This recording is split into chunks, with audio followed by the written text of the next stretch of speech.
Thank you for tuning into our podcast, Canal Days, What Life Was Like in the Industrial Connecticut River Valley of Massachusetts.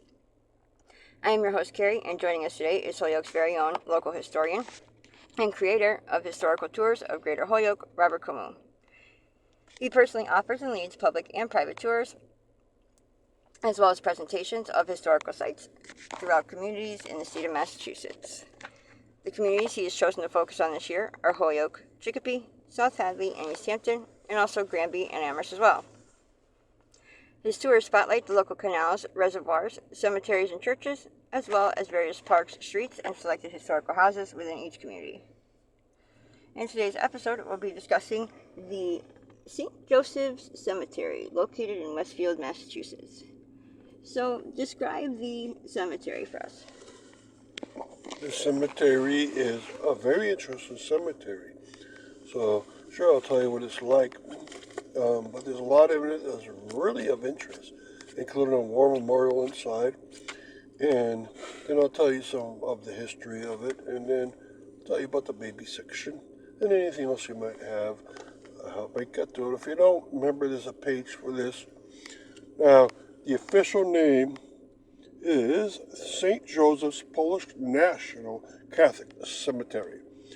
Thus, it is not a Roman Catholic cemetery at all, and everyone in here is going to be Polish, and they didn't want to belong to the Catholic Church anymore, but they wanted the same organization behind it, so they call it the Polish National. And you find these in a lot of immigrant communities, such as Westfield, Chicopee, so on, where there's a lot of Polish people that came from the farms or from the mills. And the cemetery is at the triangle made by Southampton Road and Eppermont Way. You get into this location, you have to go in the back entrance only now on Eppermont Way. And the reason why is that the front entrance is now totally blocked off. You cannot get in that way. And whether you go to the front entrance or back entrance, you're going to have very interesting gates, which have embedded into the gates the name of the cemetery. They're also going to have inside an outdoor chapel here. And the chapel, of course, has a crucifixion, but it also has a memorial stone inside that tells you in Polish, truth, work, fight, blessed are they who die in the Lord. 1938. So, you can see this is 1 year before Poland was invaded by Germany to start off World War I. There's also going to be a priest area, and we'll talk about that, and of course a baby section, which is very tiny, and there's a nice memorial stone inside, and this is for Polish men that died during the course of World War II. All right, so it's a very interesting cemetery, going from old to new. And can you explain the war memorials for us? The war memorial is a memorial devoted to the men from Westfield who belong to the St. Joseph's Polish National Catholic Church, and they died during the course of this World War II. It says, for God and for country, for all forever honored, forever mourned, and for the lasting memory of, and then it gives the reverend's name. But above that, it has the name of 10 men from Westfield who belonged to St. Joseph's Church, who gave their life for their country. And this is wonderful to see. John Gitek, Andrew Gogol, Adam Huskowski, Stanley Kaminsky, Joseph Kochansnik, Raymond Lenzigwick, Henry Melanowski, Stephen Melchelip, Peter Miller, and Henry Sobotka. All right, and I'm trying to find out where in the cemetery they're buried, if at all. Most of them might be buried in Europe.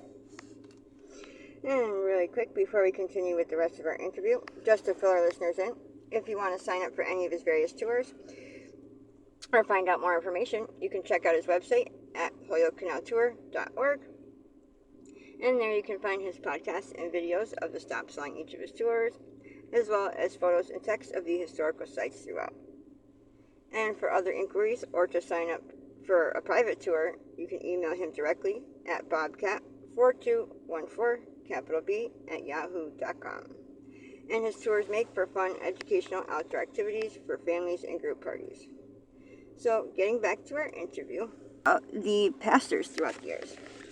Well, I can tell you about one, and that's not to be good enough at this point because, sure, there might be others. I don't know if they're buried in the cemetery. I looked all over, I couldn't find any others. But I think the pastor that started up this church, and thus started up this cemetery too, is buried near the outdoor chapel. And right in front of that, he has a stone with his wife.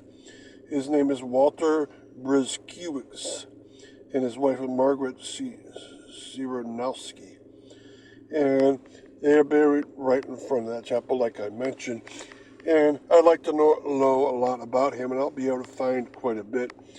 I wish there were other pastors buried here, but it's hard to find them.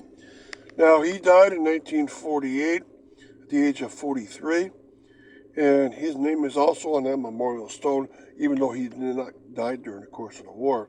He was born 1905 in Poland, and he must have understood the Polish people very well, and he probably was very respected to have his name on that memorial stone. And can you explain to us about the baby section in the cemetery?